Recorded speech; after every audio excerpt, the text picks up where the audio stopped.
After signing the divorce papers with my husband in silence, I immediately blocked all his financial access, including his debit and credit cards. One night, while he was celebrating a lavish $350,000 wedding with his mistress, the music suddenly stopped. In an instant, the ballroom fell silent, and that was when I appeared with a mysterious man. A single sentence from that man would destroy everything in an instant. The air in the mediation room of the Atlanta family court was exceptionally cold and tense, perhaps because the air conditioning was running at twice its usual power.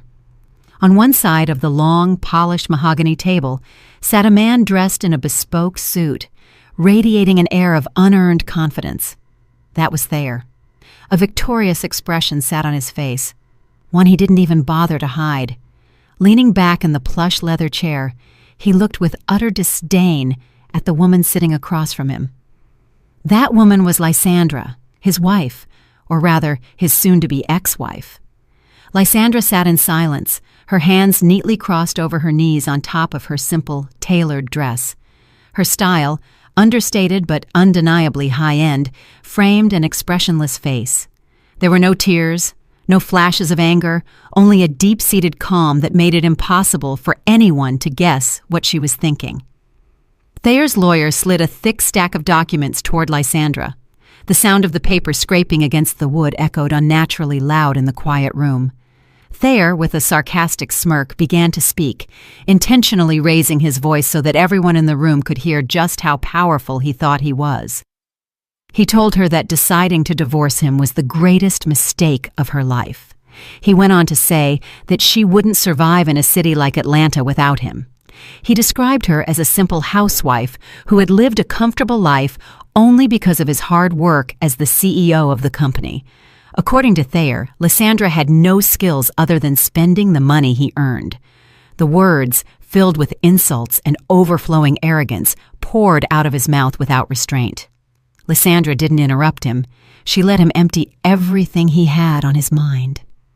Inwardly, she marveled at how money and status could transform the man she once loved into such a despicable stranger. She remembered perfectly how Thayer had approached her years ago, how politely he had asked for her parents' blessing, parents who, at the time, were very skeptical of him.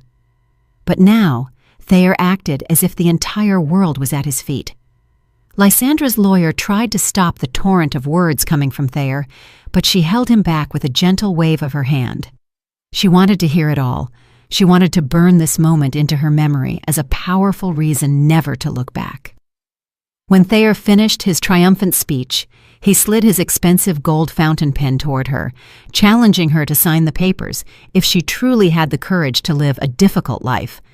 He added that he had no intention of giving her a single cent in the division of assets, and that he was sure she would come crawling back in less than a month, begging for grocery money. Lysandra took the pen slowly. She glanced at the clauses in the document. Everything was going according to her plan. No property claims, no demands for shares. A pure, unconditional divorce. To Thayer, this was an absolute victory. He felt he could now dominate all the assets he had been managing. To Lysandra, this was the key that opened the door to the trap she had meticulously set. The tip of the pen touched the white paper. With a firm, unwavering hand, Lysandra signed her name. The black ink put an end to their 5 years of marriage. The scratch of the pen sounded decisive, as if announcing that there wasn't a single shred of doubt left in her mind. After signing, she closed the document and pushed it back toward Thayer's lawyer. The mediator, who had been watching the scene, could only sigh deeply, seeing the stubbornness of both parties in their own ways.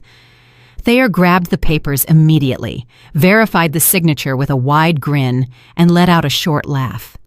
He felt as if a massive weight had been lifted from his shoulders. He felt free. Free to have an open relationship with Vesper, free to enjoy the wealth that he believed was the fruit of his own sweat. Lysandra stood up, straightened her clothes briefly, and took one last look at Thayer, who was already busy shaking his lawyer's hand, celebrating his false victory. Without saying a word to him, Lysandra turned and headed for the exit. Her steps were light, as if thousands of tons had just been lifted off her back. From behind her, Thayer shouted that she shouldn't forget her way out, as he wouldn't be giving her a ride. Lysandra didn't turn around. She opened the door to the mediation room, walked through the busy corridors of the courthouse, and reached the main lobby where a car was waiting for her. Outside the building, the Georgia sun was shining brightly, a stark contrast to the cold treatment she had just received from Thayer. Lysandra climbed into a comfortable black sedan. She sat in the back seat and let out a long breath. Her personal driver, an older man who had served her family loyally for decades, asked politely if everything had gone well. Lysandra simply nodded in silence with a slight smile. She pulled a tablet from her briefcase. When the screen lit up, the logo of a prestigious private bank appeared, the bank where all her family's and the company's assets were held. Lysandra entered a double security code and scanned her fingerprint to log into the system as the primary administrator. On the screen, the financial diagram she had been quietly monitoring appeared clearly. She could see the personal accounts linked to various company accounts. For the past 5 years, Thayer had held a secondary access card with an almost unlimited limit. He thought it was his personal account, but it was nothing more than a facility provided by Lysandra's family to make it easier for their son-in-law to manage the company. Thayer had forgotten, or perhaps he was too arrogant to realize, that he had never been the primary account holder. All the assets, from the mansion they lived in to the cars in the garage and the platinum credit card he often bragged about, were linked to Lysandra's family estate account. Lysandra's finger slid across the tablet screen. She entered the User Access Settings menu. There was Thayer's name with the title of CEO and full access status. Lysandra pressed the Modify button without the slightest hesitation and changed his access status.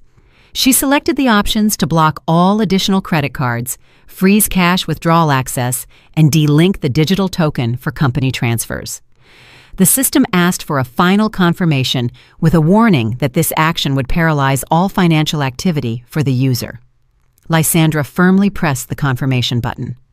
The screen processed the order for a few seconds, showing a spinning circle, and then displayed a large green check mark with the phrase, "Access permissions successfully revoked." Lysandra leaned back in the soft car seat. She closed her eyes for a moment, imagining what would happen next. Thayer would be on his way to his freedom now, probably planning a massive party to celebrate this divorce. Lysandra knew her ex-husband well. He was the type of person who craved validation. He would undoubtedly flaunt his wealth to cover up the fact that he had just failed in his family life. "Goodbye to a painful past," Lysandra whispered to herself. She was no longer the silent wife at home. She was the rightful owner of the business empire that Thayer had been claiming as his own. The sedan wove through the city traffic, taking Lysandra away from the courthouse. In the silence of the car, she opened the messaging app on her phone. There was a message from Mr. Zephaniah, a distant relative and a trusted advisor to her late father, who had been helping her oversee the company from the shadows. The message was brief, asking if Phase 1 was complete. Lysandra typed a quick reply, confirming that the divorce papers were signed and the financial access was completely cut. She also added instructions for Mr. Zephaniah to prepare the next phase. The game had just begun, and this time, Lysandra had total control of the chessboard. Thayer walked out of the courthouse with a triumphant stride. He felt like a bird newly released from its cage. He immediately pulled out his smartphone and called the number he had contacted most lately. The name Vesper appeared on the screen. As soon as the call connected, Vesper's honeyed voice greeted him. Thayer proudly announced that he was officially a golden bachelor. He told Vesper that Lysandra hadn't demanded anything, which meant that the entire company fortune and his personal assets were now safe in his hands. Vesper squealed with joy on the other end, praising Thayer's brilliance in the negotiation. In reality, he had no idea he was walking into a trap. Without wasting any time, Thayer suggested meeting Vesper to celebrate this historic day. They agreed to plan their wedding as soon as possible. Thayer wanted to prove to the world, and especially to Lysandra's family, that he could be happy and successful without his ex-wife's shadow. He went to pick up Vesper in his luxury company car. She was waiting for him, perfectly dressed and ready to spend Thayer's money.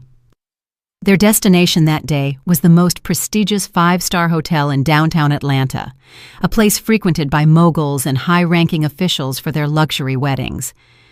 Upon arriving at the hotel, the reception staff greeted them warmly. Thayer, with his usual arrogance, asked to speak directly with the banquet marketing manager. He said he wanted to book the most expensive wedding package available for the earliest possible date.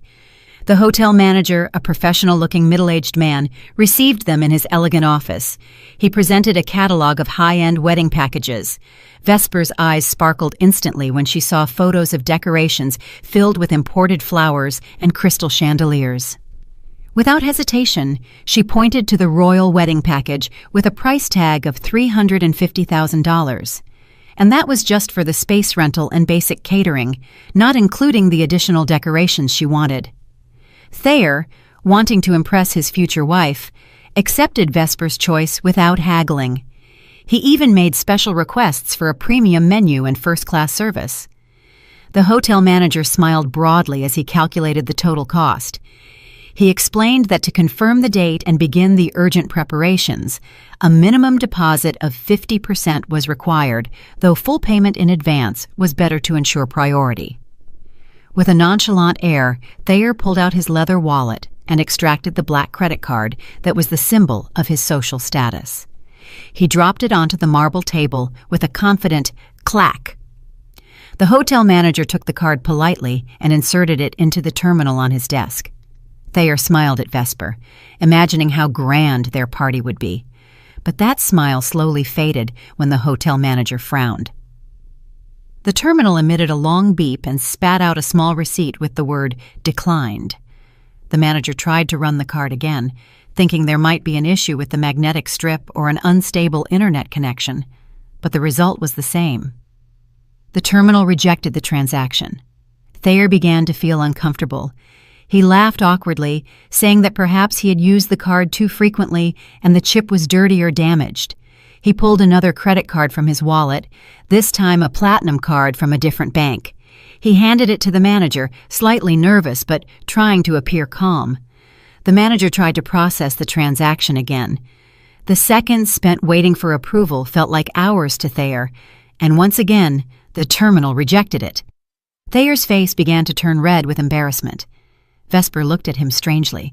Her smile had disappeared, replaced by unease. Thayer rushed to provide an excuse, saying there must be a massive failure in the banking system, or some system, maintenance, blocking all transactions. To save face, he finally pulled out the company checkbook he always carried in his briefcase.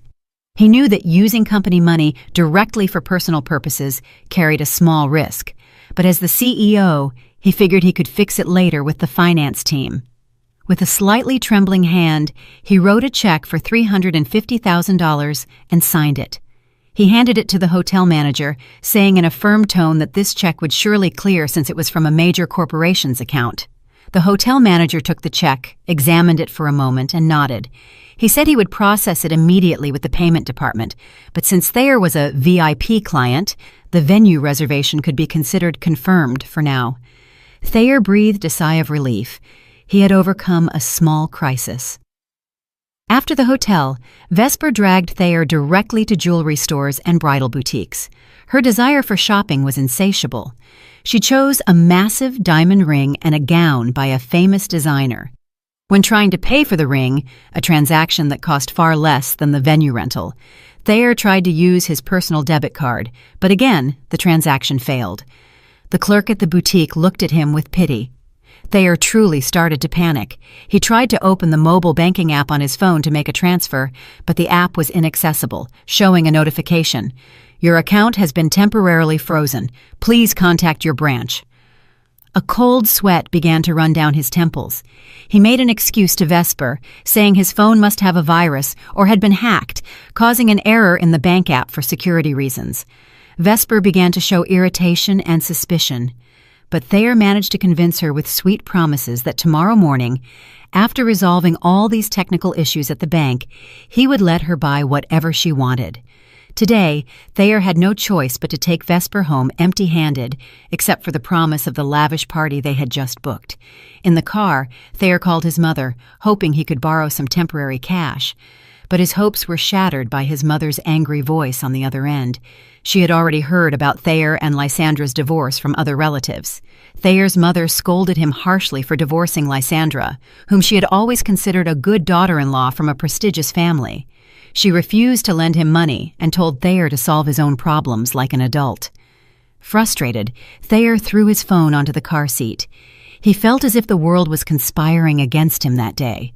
He didn't realize that it wasn't a cosmic conspiracy, but the cold execution of Lysandra's plan.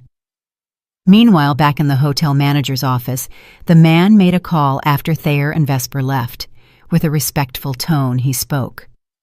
On the other end of the line was Lysandra's personal assistant.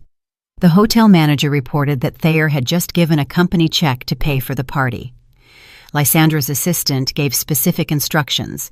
Let the party preparations go ahead, accept the check, but do not cash it until the day of the event to give Thayer a false sense of security. Lysandra wanted Thayer to sink deeper into the trap of debt and shame. The hotel manager understood and hung up. The party would be held as planned, but not as a celebration of love, rather as the stage for the ruin of Thayer's arrogance. The morning after the dramatic day at the hotel, Thayer woke up with a knot in his stomach. The sun was peeking through the curtains of the luxury apartment he had just rented last month to live temporarily with Vesper. His head felt heavy, not from lack of sleep, but from the worry that his credit cards had suddenly stopped working the day before. He sat on the edge of the bed and rubbed his face roughly. He tried to convince himself that it was just a temporary glitch in the banking system. He was the CEO of a major company. It was impossible for a bank to block his access without warning. Thayer grabbed his phone from the nightstand, hoping to see a message from the bank explaining the error, but there were no banking notifications on the screen. Instead, there was a message from Vesper, who had woken up earlier and said she was waiting for him in the lobby. She was anxious to continue with her wedding shopping agenda. Thayer showered and got ready in a hurry. He put on his best shirt and his brand-name watch to shore up his confidence, which was starting to waver. Going down to the lobby, he saw Vesper sitting comfortably, flipping through a fashion magazine. Vesper's face lit up when she saw Thayer. She immediately stood up and clung to his arm flirtatiously, reminding him of the long list of things they had to buy today. Vesper wanted to order designer shoes from overseas, a limited edition leather bag, and specially imported wedding favors. Thayer smiled bitterly and nodded to all her requests, while his mind calculated how he was going to pay for it all if his cards were still blocked. He decided to try his luck once more today, hoping the banking system had returned to normal. Their first destination was a luxury bag and shoe boutique in the most exclusive mall in Buckhead. Vesper walked into the store like a queen inspecting her kingdom. The clerks, experts in dealing with wealthy clients, greeted them immediately with kindness, offering them cold drinks and appetizers. Vesper, without hesitation, pointed out 3 bags, each priced like a new motorcycle. She also tried on several pairs of heels with crystal incrustations. Thayer could only sit on the waiting sofa, his heart beating fast every time Vesper said, "I'll take this." The total for Vesper's shopping that morning amounted to hundreds of thousands of dollars in less than an hour. When Vesper signaled a clerk to take all the items to the register, Thayer felt a cold sweat run down his back. Reaching the counter, he pulled out his wallet in slow motion. He took out a platinum credit card different from the one he had used at the hotel the day before, hoping this one from another bank wouldn't have problems. The clerk inserted the card into the terminal. Thayer held his breath, his eyes fixed on the small machine's screen. The seconds passed very slowly. Then a painful, short beep was heard. The clerk looked at Thayer politely, but with a glint of suspicion in his eyes. He informed him that the transaction had been declined due to a security code. Thayer forced a laugh to hide his embarrassment. He made an excuse out loud so that Vesper and the other customers could hear, saying that his bank, for the security of premium clients like him, had probably restricted high-value transactions upon detecting suspicious activity. Vesper began to get irritated. She looked at him with an inquisitive gaze, as if asking what the point of being a CEO's wife was if they couldn't even go shopping. Not wanting to lose face in front of his future wife and the clerks, Thayer finally asked for the store's account number. He promised he would have his finance staff at the office make a direct transfer from the company account that same day. The store clerk seemed to hesitate, as their usual procedure was full payment on the spot for items taken immediately, but Thayer pulled out his business card with the title of CEO. He assured the store manager that he was an important person and that the payment would be made without fail before the afternoon. Fearing to offend a potential client, the manager finally allowed them to take the items on the condition that Thayer sent the transfer receipt within 3 hours. Leaving the boutique, Thayer felt a little relieved, but the burden on his shoulders was even heavier. He now had a debt in the form of a promised transfer that he had to resolve immediately. But Vesper wasn't satisfied. She dragged him to a luxury car dealership not far from there. Vesper insisted that he buy her a late-model sports sedan as a wedding gift. She wanted to arrive at meetings with her friends in a new car to show off. Thayer, with his ego through the roof, couldn't say no. He thought that buying a car usually involved a leasing or financing procedure managed by a financial institution, so he wouldn't need to swipe a credit card on the spot. This, Thayer felt, was safer for his strange financial situation. At the dealership, they were greeted by a very enthusiastic salesman. Thayer chose a deep red sedan that cost a fortune. He sat in the driver's seat, grabbed the leather steering wheel, and felt again the sense of power he so desperately needed. After a short test drive, Thayer sat in a glass room with the salesman to process the paperwork. Confidently, he presented his ID for the leasing data verification process. He was sure his credit history was spotless. After all his previous installments had been paid punctually through a direct debit system from the main account that he erroneously believed was his. The salesman smiled kindly at first while entering Thayer's data into the computer, but his smile slowly faded as he saw the results on the monitor. His face turned rigid and uncomfortable. He called his supervisor over to look at the screen. They whispered seriously, glancing sideways at Thayer. Thayer began to feel offended by the treatment. He tapped the table lightly, asking what the problem was, as he was a busy man. Finally, the dealership manager approached Thayer. His face was no longer friendly. He explained coldly that Thayer's credit application had been automatically rejected by the central system. The reason? Thayer's name was on an internal financial group blacklist due to indications of frozen assets and ownership disputes. Thayer was left jaw-dropped. He got very angry, blaming the dealership system. He shouted that he was a CEO with a massive salary. It was impossible for him to be on a blacklist. The commotion attracted the attention of other visitors. Vesper, who was busy taking selfies next to the red car, stopped immediately and approached Thayer. She asked in an alarmed voice why he was shouting. Thayer, now completely embarrassed, grabbed Vesper's hand roughly and told her they were leaving. He told her the service there was terrible and that they didn't deserve his money. In the car, Thayer wouldn't stop cursing, blaming everyone but himself. He was confused by the term ownership disputes they had just mentioned. In his panic, he finally called his secretary and the finance manager at the office. With a raised tone, he asked why all his financial access was blocked and why there was an asset freeze issue. On the other end of the line, the finance manager sounded confused and scared. He explained that since that morning, the financial access token Thayer used was no longer valid. The bank had notified them that there had been a change in the user permission structure by the majority shareholder. Thayer went silent. Now he realized that he had never held the majority stake. That stake belonged to Lysandra's family, but he never imagined she would act so drastically and so quickly. He tried to deny that reality. He ordered the finance manager to immediately issue a cash check and send it to his personal account to cover his urgent needs. But the finance manager politely refused, fearing to violate the strict new procedures. Amidst Thayer's confusion and panic, a thick, cream-colored envelope landed on the desk in Lysandra's office at the headquarters, a place Thayer had rarely visited. Lysandra was sitting, reviewing reports on her tablet. Her personal assistant politely handed her the envelope. It was an invitation to Thayer and Vesper's wedding. The design was very lavish, with gold ink and imported paper, exactly Vesper's wasteful taste. Lysandra opened the invitation slowly. There was no sadness on her face, but rather a slight, meaningful smile.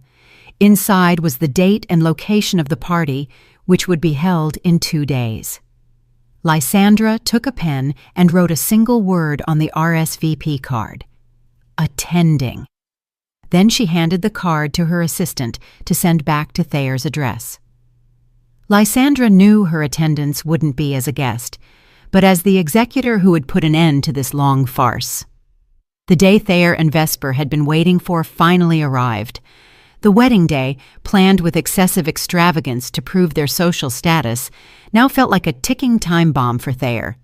Since morning, he had been at the hotel. He hadn't been able to sleep, haunted by messages from various vendors demanding payment. The suit boutique insisted on the transfer receipt that never arrived. The jewelry store threatened to repossess the merchandise, and the decoration company demanded full payment of the balance before the event began that night. Thayer felt as if he were standing on quicksand. The more he moved, the deeper he sank.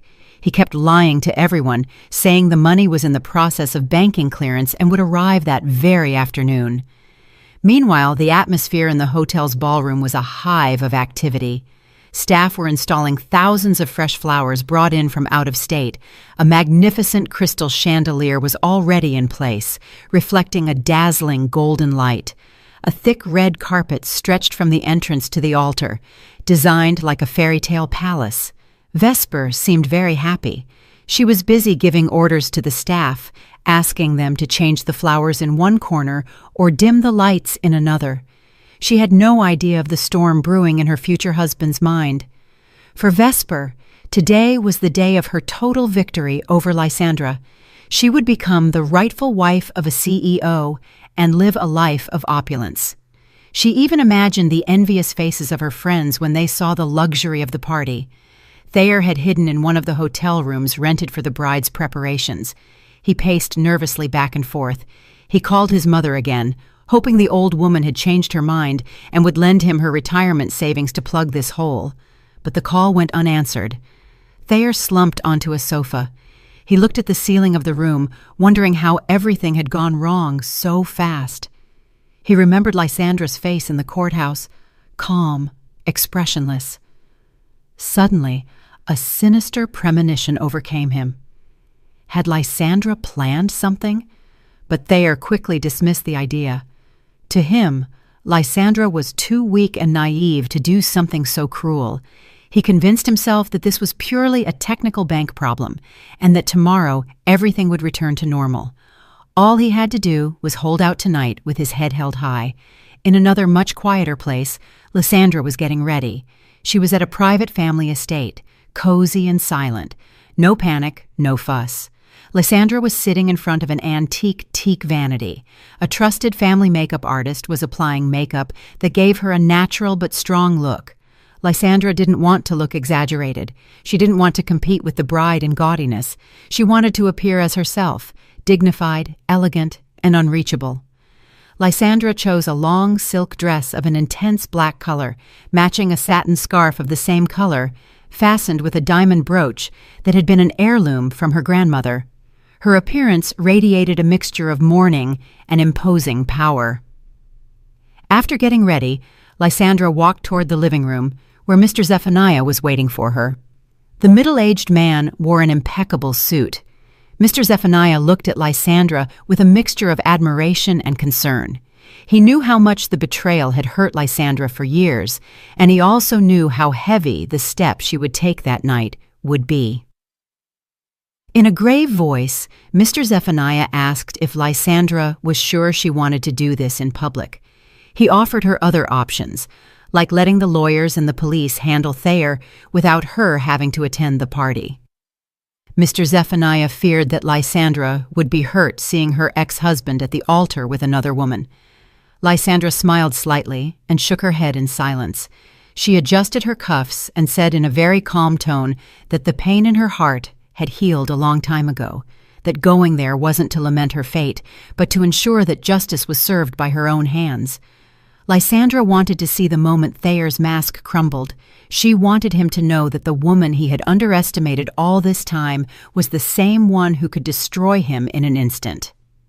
Hearing that response, Mr. Zephaniah nodded understandingly. He didn't object further. He offered her his arm to hold on to. They went out and headed for a gleaming luxury black sedan waiting in the driveway. The car's engine roared softly, ready to take them to the battlefield. Back at the hotel, the sun set and the guests began to arrive. A line of luxury cars dropped off guests at the main lobby. The front of the ballroom began to fill with guests composed of Thayer's business partners, Vesper's high society friends, and some distant relatives. They admired the lavish decoration. Food and drinks began to be served by waiters in impeccable uniforms. Beautiful orchestral music filled the space, creating a romantic and elegant atmosphere. Thayer and Vesper were already at the altar, greeting each guest. Thayer forced a smile onto his face, although his eyes kept scanning the room with unease, fearing that some creditor would burst in and cause a scene. Vesper whispered to Thayer, praising how wonderful the party was, and how many important guests had attended. Thayer only nodded rigidly. He saw the hotel manager standing in a corner near the kitchen entrance, watching him with piercing eyes, a clipboard in hand. Thayer knew the manager was waiting for the payment. Every time their gazes crossed, Thayer quickly looked away, pretending to greet a guest. Thayer's heart beat fast. To the rhythm of the accelerating music, he felt the spacious and well-air-conditioned venue suddenly become cramped and hot. Exactly at 8 o'clock in the evening, the main event was about to begin. A famous host hired at a high price was already on stage, ready to lead the ceremony. The guests sat at their round tables, enjoying the appetizers. The atmosphere was very lively, with laughter and light conversation everywhere. No one noticed the tension the groom was feeling. Outside the main door of the ballroom, which was firmly closed, a black sedan pulled up. A valet rushed to open the door. A pair of feet clad in gleaming shoes and high heels stepped out of the car. Lysandra stood in front of the hotel entrance, gazing at the magnificent building.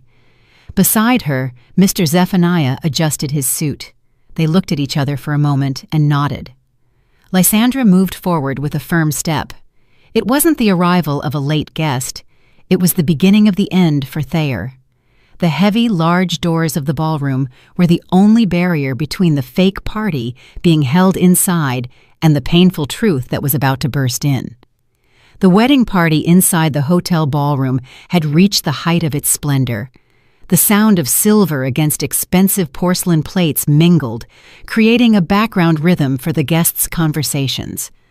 Hundreds of people from the city's high society enjoyed the sumptuous food laid out buffet style on both sides of the room. The aroma of roasted meats, sweet cakes, and fresh flowers combined into a fragrance of luxury that delighted the senses. In the center of the room, a 7-tier wedding cake rose majestically, decorated with intricate sugar ornaments and handmade edible flowers. Everything seemed perfect, at least in the eyes of the guests who were unaware of the financial drama strangling the groom. Thayer stood next to that massive cake with a crystal glass in one hand containing an expensive champagne-colored, non-alcoholic carbonated drink. He looked at the room with mixed feelings. On one hand, his ego felt satisfied seeing so many important people attend his party. Business partners, competitors, and even Vesper's high society friends who had previously ignored them. Tonight, Thayer felt he had proven himself to be a little king in his own kingdom. But on the other hand, the shadow of unpaid bills continued to haunt him. He saw the hotel manager standing rigid near the kitchen entrance, his eyes following his every move like a jailer watching a prisoner. Thayer tried to ignore that gaze. He took a sip of his drink to moisten his throat, dry from the attention. The young host, in his impeccable suit and characteristic gray voice, stepped onto the main stage. He politely asked for the guests' attention. The volume of the background music, which until then had been quite loud, decreased. The host announced that it was time for the groom to give a short speech, a few words of gratitude, and a celebration of his new life. Enthusiastic applause echoed throughout the room. Vesper, standing next to Thayer in her gleaming wedding dress with a long train, smiled widely and nudged him, whispering for him to give a great speech to impress everyone. Thayer nodded, adjusted his tie, and walked toward the lectern with a microphone located in the center of the altar. He took a deep breath to gather what remained of his confidence. He clung to the lectern as if it were his only support at that moment. He began to speak. His voice trembled a little at first, but gradually it became stronger and more confident. He greeted the guests and thanked them for their presence. Then, his speech went beyond a simple thank you. Thayer began to tell the story of his success, or rather, the version he had fabricated in his own mind. He spoke of how he had built his career from scratch, of how he had worked day and night to grow the company he now led.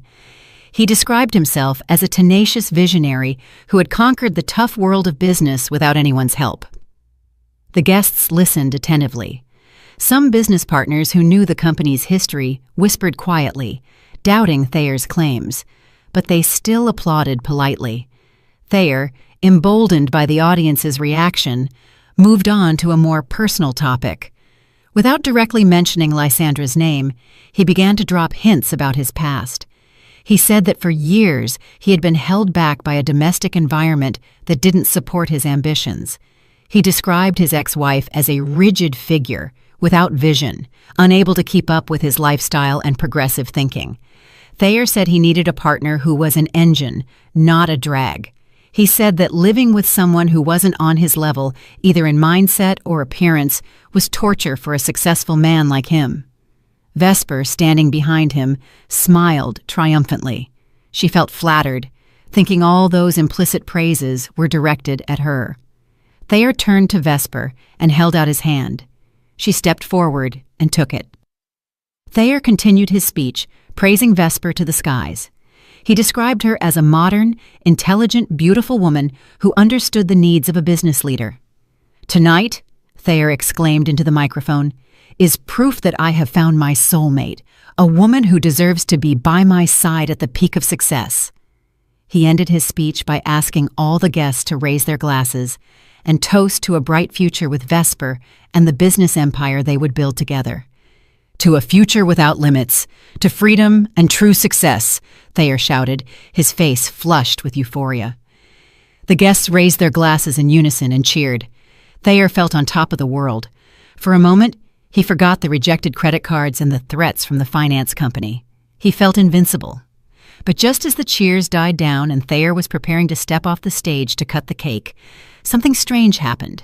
The spotlight illuminating him suddenly flickered once and then began to slowly dim. At first, Thayer thought it was part of a dramatic effect prepared by the wedding organizer. He smiled, waiting to see what surprise would appear. But the dimming was different. Not only the stage lights, but also the large crystal chandelier in the center of the ballroom dimmed until it almost went out.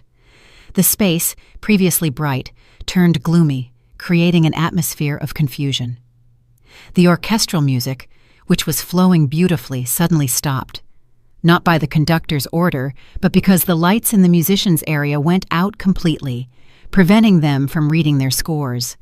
The guests began to mutter. The confused whispers began to sound like the hum of an angry swarm of bees. Thayer signaled the light technician in the corner of the room to turn them back on, but the technician seemed busy, manipulating his control panel with a look of panic. In another corner, the hotel manager was speaking into a walkie-talkie with a very serious expression. But he didn't seem as scared as the technician. Rather, he seemed calm, as if he expected this to happen. He gave a short instruction and then looked directly toward the stage, directly into Thayer's eyes. It wasn't the look of respect toward a VIP client. It was the cold gaze of an executioner who had just received the order to fire. Thayer felt a chill. He tried to speak into the microphone again to calm the guests, saying it was just a small technical problem. "Ladies and gentlemen, please stay calm. The hotel's emergency generator is probably kicking in. One moment, please," Thayer said with a forced smile, but his voice wasn't heard. The microphone in his hand was completely dead. The entire sound system of the room had been deactivated. An unnatural silence took over the large room. The guests' laughter and conversations faded slowly, replaced by a growing curiosity and tension. Vesper pulled hard on Thayer's arm. "Babe, what's going on? You said this hotel was the best. How can the lights and sound fail? Don't embarrass me," she snapped in a petulant voice. Thayer didn't respond. He was busy tapping the head of the silent microphone. In the gloom, as the emergency wall lights began to turn on, everyone's attention suddenly shifted, not toward the stage, but toward the main door of the ballroom, located at the back of the room, opposite the altar. The enormous carved teak double doors began to open slowly. No one was pushing them. It seemed they moved on their own by an automatic mechanism that had just been activated. The creaking of the heavy hinges echoed in the silent room, drawing all eyes. A draft of cold air entered from the corridor outside, bringing with it a sensation much more chilling than simple darkness. The gigantic doors were now completely open, revealing the silhouettes of two people standing on the threshold, silhouetted by the bright light from the outer corridor. The contrast of the light made their figures seem dramatic, like heroes, or perhaps villains, appearing in the last act of a play. The silent ballroom seemed to hold its breath. No guest dared to speak. All eyes were fixed on those two figures. Slowly, they began to enter. The sound of their steps on the hard marble floor was clear and rhythmic. Clack, clack, clack. The decisive sound of high heels mingled with the heavy step of a man's shoes, creating a threatening rhythm that broke the silence. The woman was Lysandra. She wore a very elegant outfit, completely different from the simple appearance Thayer was used to seeing at home. Her long dress was of a dark velvet that absorbed the light, giving her a mysterious and majestic air. Her scarf was impeccably arranged, framing her calm face, from which emanated a cold and piercing aura. She wore no excessive jewelry, only an antique brooch on her left chest. But her mere presence seemed more valuable than all the gold decoration in the room. Beside her walked a middle-aged man with an imposing posture and enormous dignity. It was Mr. Zephaniah. He wore a tailored European-cut suit that fit him perfectly, and his hair was combed back, highlighting his firm and experienced face. As they moved into the room, guests near the entrance instinctively moved aside, creating a wide aisle through the crowd. Several older guests, veteran businessmen from the city, seemed surprised. They recognized the figure of Mr. Zephaniah. The whispers began again, but this time with a tone of awe and respect. "Isn't that Mr. Zephaniah from the Sterling Group?" a man whispered to his wife. "What is a mogul like him doing at Thayer's party?" another asked. "And who is the woman beside him?" "It can't be his wife. That woman is Thayer's ex-wife," exclaimed another guest who recognized Lysandra. A wave of shock spread quickly among the guests, but Lysandra and Mr. Zephaniah walked tall, their eyes fixed on the altar stage. Thayer, standing on the poorly lit stage, squinted, trying to recognize the unwanted guests. When the emergency light clearly illuminated Lysandra's face, Thayer's heart seemed to stop for a moment. He couldn't believe what he was seeing. The woman he had just divorced, and whom he had insulted in his speech, Lysandra, was now entering his party on the arm of a stranger, with her head held high. Shame, anger, and confusion mingled in Thayer's chest, but what scared him most was the man next to Lysandra. Thayer had seen that face in international business magazines and in a photo hanging in the lobby of the headquarters. It was Mr. Zephaniah, a legendary figure who controlled many large corporations, including the company Thayer worked for. He had never met him in person, as his rank was considered too low to attend meetings with the majority shareholder. Vesper, who didn't know who Mr. Zephaniah was and didn't care about his imposing presence, burst into anger immediately. She felt her moment had been ruined. She grabbed another microphone from the lectern table, hoping it would work. But it was also dead. Finally, she shouted in a sharp voice that broke the tension. "Hey, who let this common woman in? This is a private event. Security! Where is security? Get these people out of here right now!" Her shout sounded harsh and classless, making several guests frown, disgusted by the bride's behavior. Thayer, realizing the situation was dangerous, tried to calm Vesper, but she was already out of her mind. She pointed her finger at Lysandra's face from a distance. Several security guards in black uniforms, who were standing at the edges of the room, moved, but not to eject Lysandra. Instead, they formed a barrier on both sides of the path where Lysandra and Mr. Zephaniah were passing, as if they were escorting VIP guests. Vesper was left speechless seeing the scene. "Are you deaf? I told you to get them out. I'm the one who pays you," Vesper shouted again, her voice starting to sound hysterical. The head of security directed an expressionless look at her before looking forward again, completely ignoring the bride's orders. Lysandra didn't care about Vesper's shouts at all. She didn't stop, didn't turn, didn't even blink. To her, Vesper's shouts were background noise, of no importance. She and Mr. Zephaniah continued walking until they reached the front of the stage, right in front of the main round table, designated as the VVIP family table. It was the table where Thayer's parents and Vesper's should have sat. But since Vesper's parents were in the restroom and Thayer's mother had refused to attend, the table was currently empty. Mr. Zephaniah, with a chivalrous gesture, pulled out a chair and invited Lysandra to sit.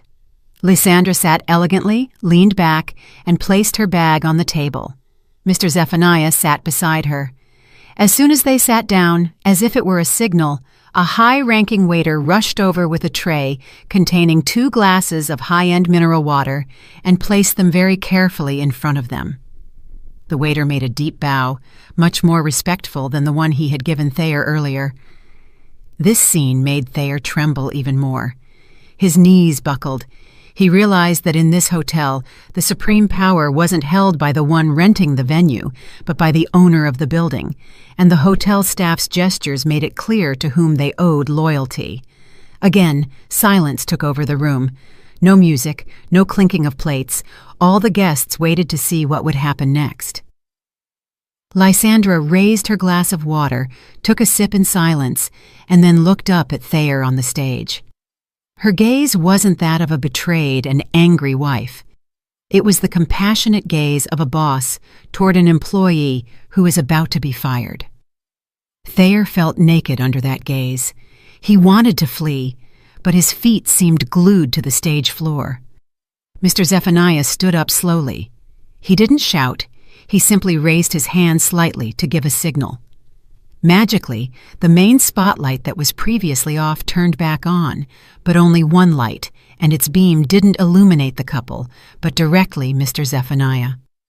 Mr. Zephaniah reached into his suit pocket and pulled out a silver wireless microphone, the only one working in the room because his team had brought it. He pressed the on button, and a small pop was heard, indicating that the sound system had been taken over. "I'm sorry to interrupt your little party." Mr. Zephaniah's voice was grave, clear, and imposing, echoing through the main speakers to all corners of the room. "It seems there has been a small misunderstanding in Mr. Thayer's speech a moment ago. He spoke of building the company from scratch, of his self-made success." Mr. Zephaniah let out a small laugh that sounded very dismissive. He walked calmly toward the stage stairs while Thayer backed up step by step, terrified. "Perhaps it's time to inform the guests who the real architect of the kingdom you claim is, and who has simply been a parasite living under it." Vesper, who still didn't understand the situation, tried to snatch the microphone from a trembling Thayer, but he stopped her. "Don't do it, Vesper. Stay still," Thayer whispered in a broken voice. His face was pale as a corpse's. He recognized Mr. Zephaniah's voice. He recognized that authority. He knew his presence wasn't to celebrate, nor was it to ruin the party in a childish way, like throwing water or pulling hair. His presence was for a public execution. And Thayer, on the magnificent stage he had rented with a bad check, felt like a defendant waiting for his death sentence in front of hundreds of witnesses. Every step Mr. Zephaniah took up the altar stairs felt incredibly heavy and slow, like a judge's gavel in a courtroom. Thayer backed away step by step, his face pale as paper, a cold sweat soaking his forehead, ruining his expensive hairstyle. He wanted to call security, but the voice got stuck in his throat. Besides, he realized that the building's security was no longer on his side. Behind Thayer, Vesper still stood with an expression of confusion and anger. She still didn't quite grasp the imminent danger. She was only upset because an unknown older man had interrupted her moment of triumph. Vesper tried to move forward to insult Mr. Zephaniah, but Thayer quickly extended an arm to block her. He knew who the man in front of them was, and that confronting him publicly was suicide. Mr. Zephaniah was now right next to Thayer, in the center of the stage. The contrast between the two men was absolute. Thayer, in his expensive groom's suit, seemed small and scared. Mr. Zephaniah, in his conservative business suit, looked like a giant dominating the room. He didn't speak immediately. He let the silence linger for a few seconds, allowing the tension to seep into everyone's mind. He looked at Thayer with an indecipherable expression, not of explosive anger, but of disdain, as if there were a small insect lost in the wrong place. Then Mr. Zephaniah turned toward the thousands of guests, still frozen in their seats. He smiled slightly, a polite smile, but without joy in his eyes. With a deliberate gesture, he raised his left hand and snapped his fingers toward the control room at the back of the hall. A moment later, the gigantic projector screen installed on the wall behind the altar lit up. That screen was supposed to show a slide presentation of Thayer and Vesper's romantic wedding photos from overseas with love music in the background. But what appeared weren't tender photos, but a very complex and detailed business organizational chart. The words Vandross Family Holding were at the top in large gold letters. The guests squinted, trying to read the smaller letters underneath. Several businessmen sitting in the front rows covered their mouths with their hands, so surprised were they by what they saw. Mr. Zephaniah began to speak into the microphone again, his voice echoing clear and firm in every corner of the room. He explained that there had been many misunderstandings about who really steered the great ship that was the company where Thayer worked. Mr. Zephaniah pointed to the screen with his finger. At the top of that organizational chart, in the position of chairwoman and majority shareholder, was a name very familiar to Thayer, but unknown to most of the guests who only knew him superficially. The name was Lysandra. Yes, the woman sitting at the VVIP table, quietly drinking her mineral water, was the legal owner of 90% of the shares of the holding company that controlled the subsidiary where Thayer worked. Mr. Zephaniah moved his finger down the organizational chart, past the board of directors, the operations managers, until stopping at a small box in the lower middle. There, next to the title, Managing Director by Contract, was Thayer's name. Mr. Zephaniah read the text in a mocking tone, repeating and emphasizing the phrase, by contract. He explained to the guests that Thayer's position was neither that of owner, nor founder, nor even of the person responsible for strategic decision-making. Thayer was simply an employee who had been given a flashy title due to his marital status with the owner. He was only a mannequin displayed in the window to maintain the family image, while all important business decisions were actually made by the board of directors under Lysandra's orders. Thayer's face turned red with shame. His secret had been exposed in front of hundreds of people. He had always bragged about being a self-made CEO, the brain behind the company's success. Now everyone knew he was just a lucky employee who had married the boss. The whispers among the guests grew louder. They began to laugh at their own stupidity for having believed Thayer's lies. Vesper, who had her eyes fixed on the projector screen, felt her knees weaken. She looked at Thayer with horror. Her dream of becoming a mogul's wife had shattered in an instant. She realized Thayer had lied to her about the extent of his power. Unable to bear such humiliation, Thayer tried to defend himself. He snatched the dead microphone from Vesper's hand and shouted with all his might. Although his voice wasn't amplified by the speakers, he shouted that the organizational chart was fake. He shouted that he had worked day and night, that he had brought clients and profits to the company. He claimed that assets like the luxury mansion, the sports car, and the apartment were the fruit of his own sweat, bought in his name. Thayer tried to convince the guests that this was a malicious slander from a spiteful ex-wife. He pointed at Lysandra with a trembling finger, accusing her of sabotage out of jealousy at seeing him happy with Vesper.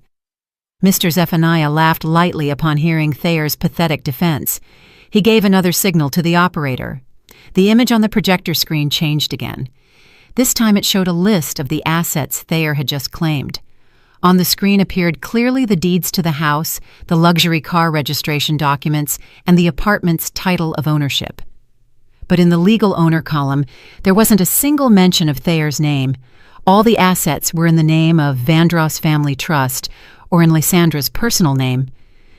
Mr. Zephaniah, as if teaching a child, patiently explained that all the luxury facilities Thayer had enjoyed over the last 5 years, from the watch on his wrist to the car he used to pick up Vesper, were company assets lent to him as a convenience of his position. "Thayer, you possess nothing." Mr. Zephaniah's voice cut through Thayer's shouts, cold and sharp. "Even the suit you're wearing was charged to a company credit card that was blocked this morning. You're just a stowaway who sat so comfortably in first class that he forgot he never bought a ticket." Mr. Zephaniah approached Thayer more closely, threatening him with his imposing physique. Thayer backed up until his back hit the altar table. He was trapped. He had nowhere to run. Unable to bear the situation any longer, Vesper began to cry hysterically. She felt completely cheated. She shook Thayer's arm, demanding an explanation. "Thayer, what is all this? You said the house was yours. You said the company was yours. So I was about to marry a simple employee?" Vesper shouted, no longer caring about appearances. Thayer tried to calm her, whispering that he would fix everything later, that they could sue Lysandra, but Vesper abruptly pushed his hand away. Her makeup, run by tears, made her look disheveled and pathetic on that magnificent stage. Below, Lysandra still sat in silence. She didn't smirk or mock. She simply watched the drama on stage with an expressionless face. Inside, she felt a sense of relief. The burden of lies Thayer had been covering up had finally been lifted. Lysandra remembered how many times Thayer had belittled her in meetings with friends, saying she knew nothing of business, when in reality it was she who quietly fixed the administrative messes he created, who injected personal funds when his projects failed. Tonight, Lysandra had only reclaimed the truth that belonged to her by right. Mr. Zephaniah focused again on Thayer. He said this humiliation hadn't ended yet. He reminded him of the document he had signed that morning in the family court. Thayer frowned, trying to remember the content of that document.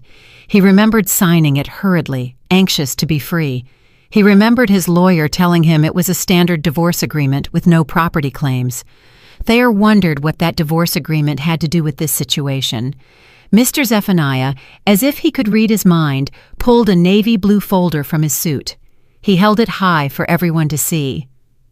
"You probably thought this was the end of your marriage, Thayer, but in reality, it's the beginning of your financial ruin," Mr. Zephaniah said enigmatically, preparing the final blow that would bury Thayer alive.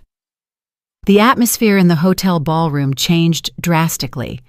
If before it seemed like a shameful circus show, now it felt like a tense execution chamber. The guests held their breath, their eyes fixed on the navy blue folder Mr. Zephaniah was holding. Thayer looked at the folder with overwhelming anxiety. His heart was beating so hard it seemed it would jump out of his chest. He tried to remember every clause he had glanced at that morning, but his brain, gripped by panic, blocked. He felt he had missed something very lethal, hidden in the stack of legal documents he had ignored.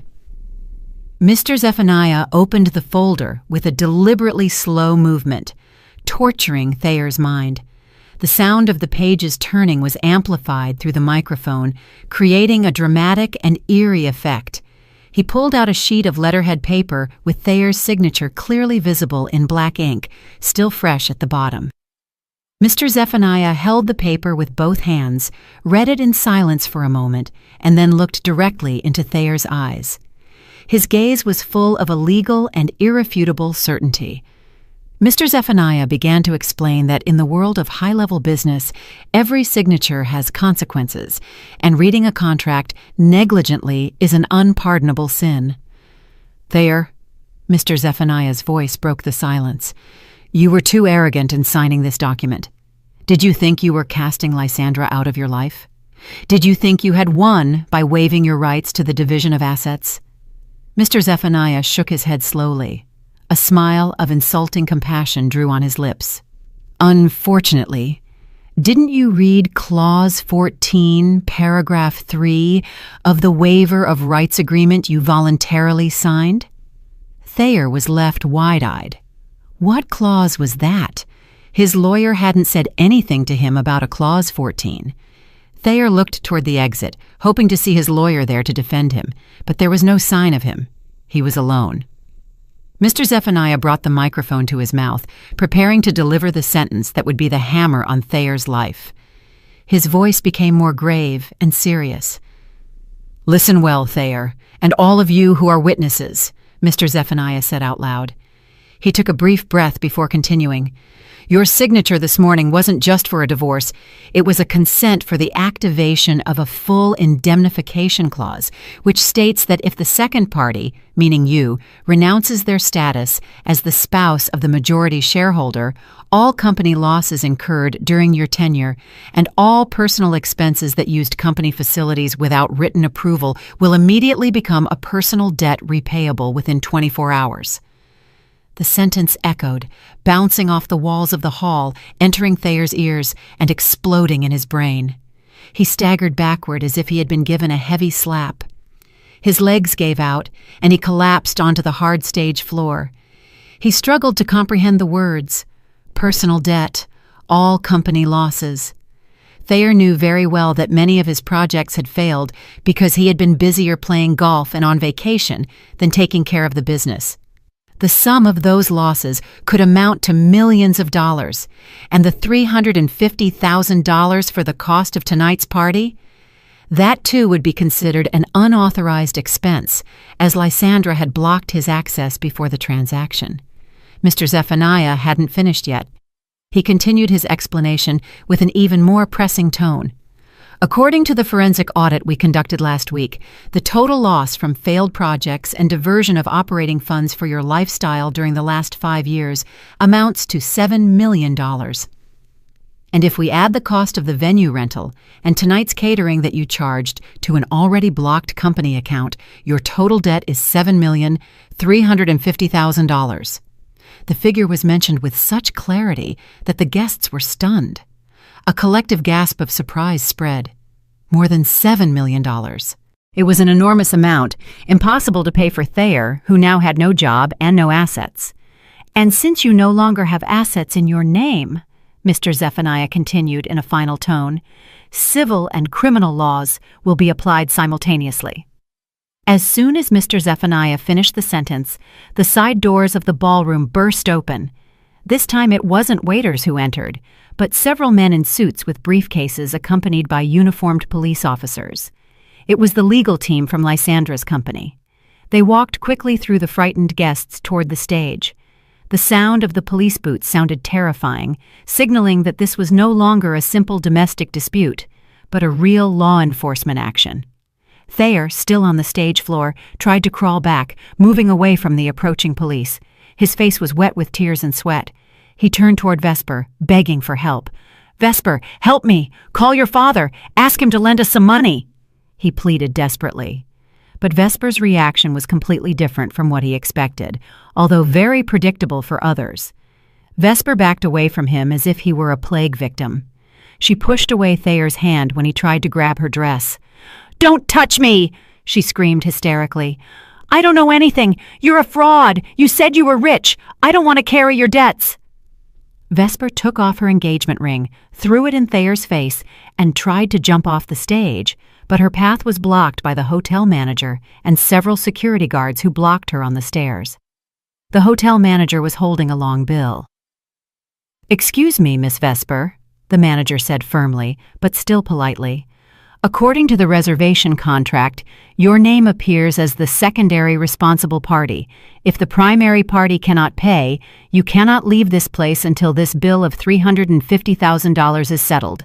Otherwise, you will have to accompany us to the police station as a witness in a case of service fraud." Vesper's face turned whiter than her wedding dress.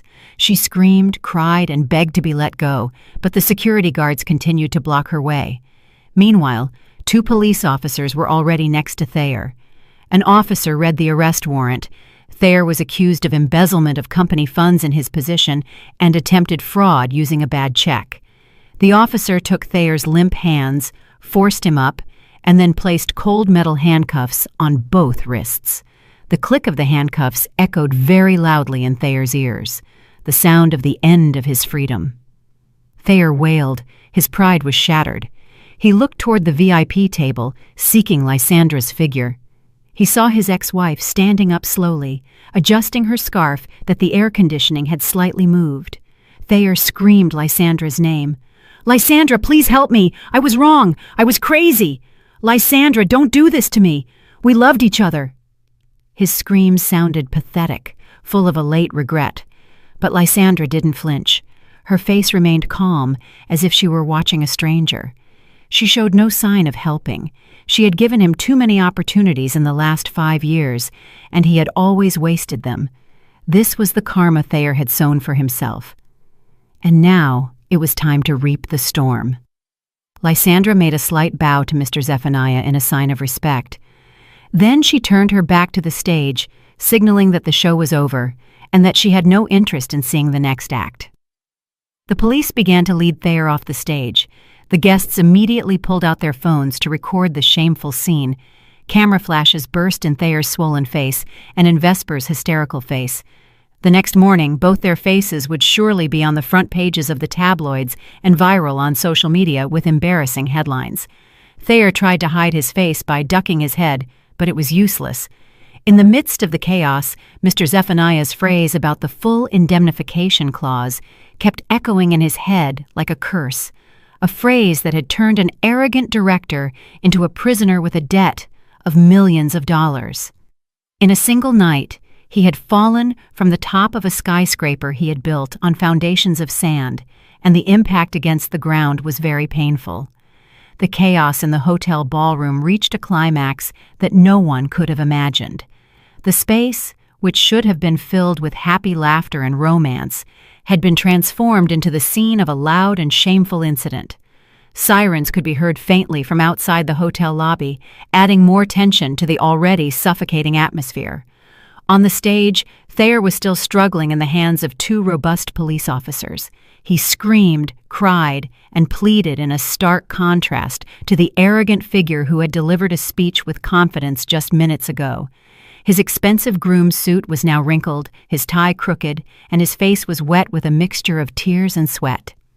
He looked like a madman who had lost his mind, repeating phrases of denial, saying all this was just a nightmare. Meanwhile, Vesper, at the foot of the stage stairs, lived her own hell.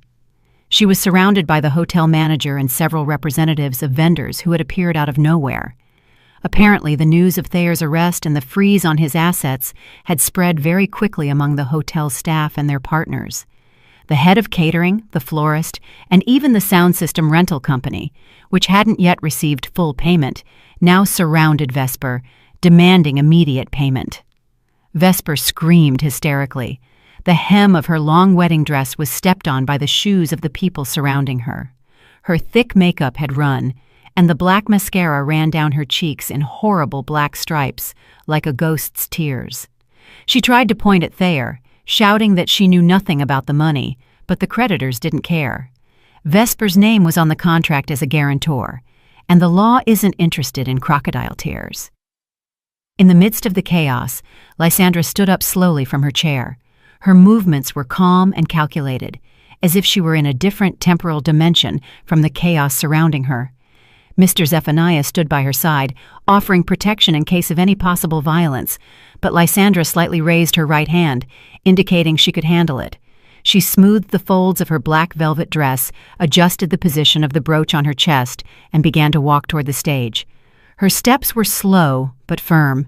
The guests, who were busy recording the incident with their phones, instinctively lowered their cameras and made way for her. Lysandra's aura at that moment was so strong that it radiated the dignity of a victor who doesn't need a claim to celebrate her victory. Thayer, as they dragged him down the stage stairs, saw Lysandra approach. His red and swollen eyes flashed immediately with a false light of hope. He twisted, trying to free himself from the police to get closer to Lysandra. He thought that the woman who had once loved him so much and who had always forgiven his mistakes would soften upon seeing his current state. With a broken and pathetic voice, Thayer shouted his ex-wife's name, asked for her forgiveness, said he had been crazy, that Vesper had incited him, and that he still loved her. Thayer lowered his pride to the maximum, prostrating himself on the cold marble floor despite having his hands handcuffed behind his back. He hoped Lysandra would ask the police to release him, or at least pay his debts, as she used to do in the past, when he got into trouble with gambling or lifestyle debts. Lysandra stopped exactly 2 steps from the kneeling Thayer. She looked down at him through her long eyelashes.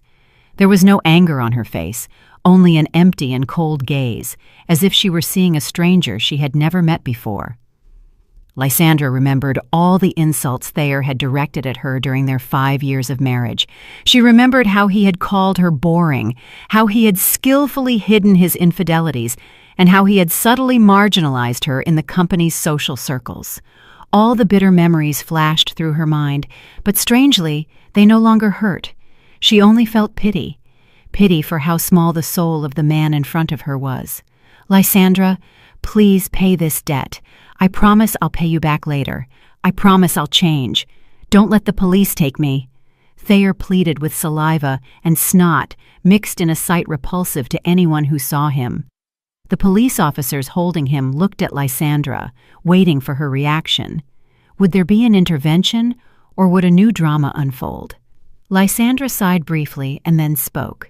Her voice was soft but clearly audible in Thayer's ears. "Thayer, for 5 years I've always cleaned up your messes. I turned a blind eye when you took money for your whims. I stayed silent when you pretended to be the owner of my company. I gave you countless opportunities to mature and behave like an adult." She paused, letting her words sink in. "But today, you yourself chose your destiny. The signature on the divorce papers was your choice. This lavish party was also your choice. And that woman over there," Lysandra pointed to Vesper, who was crying while being dragged by security, "was also your choice. I'm done being your savior. It's time for you to learn to be a man, responsible for your own choices." Hearing those words, Thayer's hope shattered. He realized Lysandra had truly closed her heart forever. She was no longer the submissive wife he could manipulate. Thayer let out a loud lament, a sound of despair that echoed horribly. The police pulled him again, forcing him up and dragging him toward the side exit. Thayer didn't stop looking back, toward the firm figure of Lysandra, until he disappeared behind the guarded double doors. After they took Thayer away, Lysandra directed her gaze toward Vesper. Seeing them take Thayer, Vesper panicked even more. She tried to free herself from the hotel manager's hands, but she had no strength. Seeing Lysandra looking at her, she immediately changed tactics from angry to pleading. "Mrs. Vandross, please help me. I knew nothing. Thayer tricked me. I'm a victim too. As a woman, please have mercy on me," she pleaded with a piteous face, hoping that female solidarity would save her. Lysandra approached Vesper, looked at the expensive wedding dress she was wearing, bought with the company credit card that now formed part of Thayer's mountain of debt. Lysandra smiled very slightly, an almost imperceptible smile. She reached into her bag and pulled out a white envelope, the kind usually given to the bride and groom with gift money. Vesper's eyes sparkled upon seeing the envelope. She thought Lysandra would give her a check to settle the hotel bill and let her go free. Lysandra handed her the envelope. Vesper snatched it quickly, her hands trembling.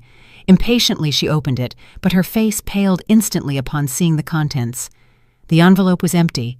There was no money or check, only a small note with a copy of the unpaid bill for the wedding dress. Lysandra had obtained the receipt from the boutique, another victim of Thayer's sweet promises. "You wanted a high-end lifestyle, didn't you, Vesper?" Lysandra said in a low voice, almost whispering in Vesper's ear. "You wanted to be on the same level as Thayer? Congratulations. Now you two really are on the same level. Both in debt, both facing legal processes, and both with nothing." Lysandra stepped back and looked at Vesper with compassion. "Enjoy what's left of the wedding cake, honey. It'll probably be the last delicious meal you taste before the prison food." Vesper was left jaw-dropped, speechless. Lysandra's words hit her harder than a physical slap. She realized she had been completely defeated. She had bet on the wrong horse, and now she had to pay the price. The hotel manager signaled security to take Vesper to the administration office for paperwork. With the police waiting for her there, Vesper was dragged sobbing through the guests who were once her high society friends. The same friends she had once bragged to were now busy recording her fall to gossip in their messaging groups. Vesper covered her face with the hem of her torn dress, unable to bear the shame.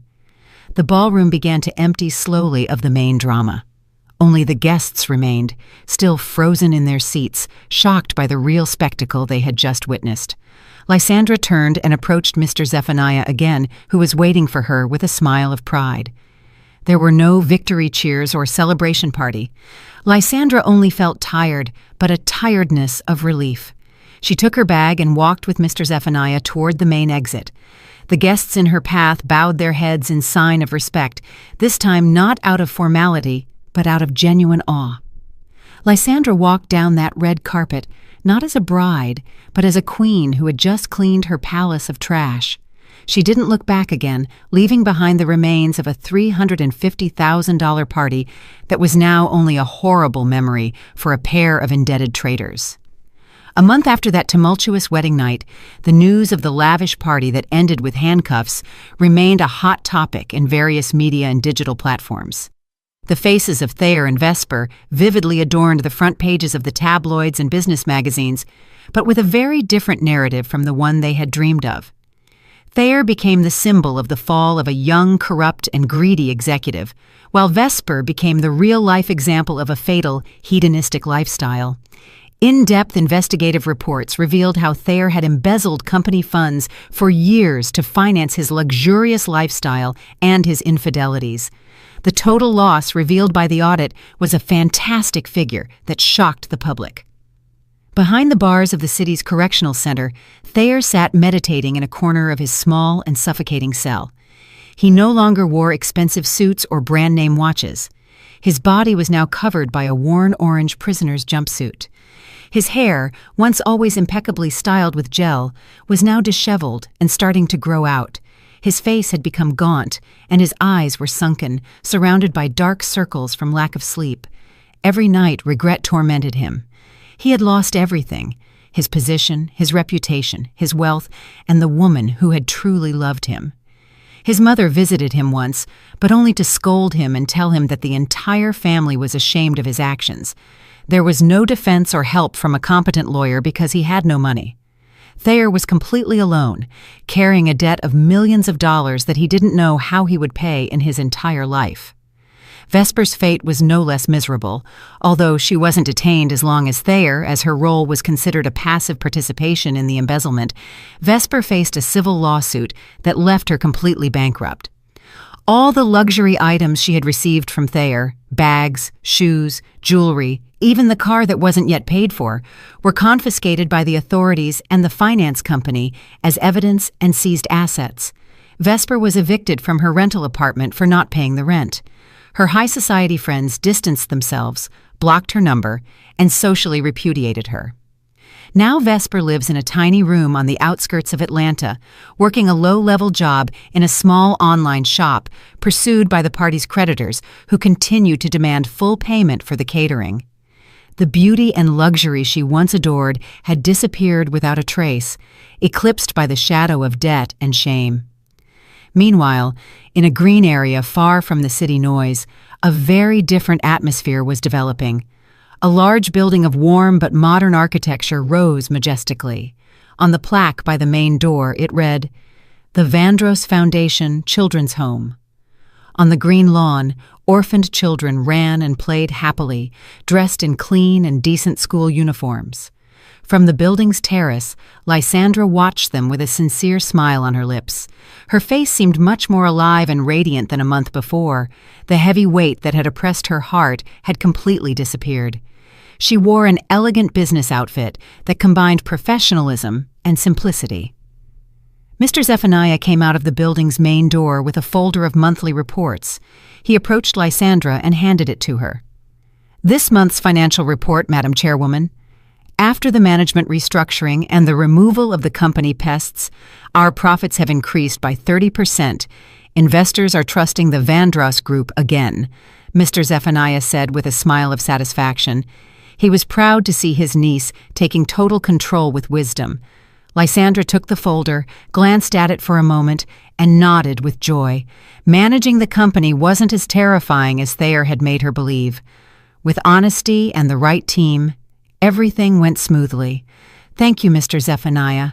Without your help, I'd probably still be trapped in that illusion of fear, Lysandra said sincerely. She closed the folder and looked at the blue and clear sky. Allocate 50% of this month's profits to the remodeling of the girls' dormitory in the back and to educational scholarships for these children until university. Put the rest in the company coffers as expansion capital. Mr. Zephaniah nodded in agreement. A wise decision. Oh, by the way, the lawyer just contacted us. The court's verdict on Thayer has come out. 12 years in prison and the obligation to restitute the assets. The old house where you lived has officially become your personal property again, Mr. Zephaniah reported in a neutral tone, a mere formal report. Lysandra went silent for a moment, hearing Thayer's name and that of the house. There was a bit of nostalgia, but not of longing. It was a relief that that dark chapter of her life had truly ended. Sell the house, Mr. Zephaniah. I don't need the memories of that place. Donate the proceeds to the construction of a community center for our local outreach project. I want to purify all traces of that past into something beneficial. Lysandra walked toward the courtyard where her new black sedan was parked. The driver opened the door for her politely. Before getting in, Lysandra turned to look once more at the children's home building. She saw the children smiling with innocence, living simple lives, but full of love. She realized something important. True happiness didn't reside in parties of hundreds of thousands of dollars, in the ostentation of status on social media, or in the false recognition of others. True happiness resided in peace of mind, in preserved self-esteem, and in the capacity to be useful to others. Lysandra entered the car. The cool air from the climate control greeted her. She leaned back in the seat. Her back now felt light. She took out her phone, opened the photo gallery, and deleted an old album that contained her wedding photos with Thayer. Every photo disappeared from the digital memory, along with the pain disappearing from her heart. She put down the phone and looked out the window at the straight road ahead. "To the headquarters, please," she ordered softly. The sedan pulled away from the children's home, slowly making its way through the busy city streets toward the skyscraper, where Lysandra would preside over her first board meeting as the recognized and sole owner. The sun shone brightly on the road before her, as if the universe were blessing her new steps. Lysandra smiled, this time a smile for herself. She knew her life had just begun, and the greatest lesson she had learned from all this was that sometimes a woman's silence doesn't mean she's weak or naive, but that she's planning a strategy to win the war without needing many words. Did you like the story, and which city are you listening from? Thank you so much for your sweet support. I'm looking forward to your comments on the story. On the screen you can see 2 new life stories that I highly recommend. There's so much more on my channel. Don't forget to subscribe. See you in the next life story, with love and respect.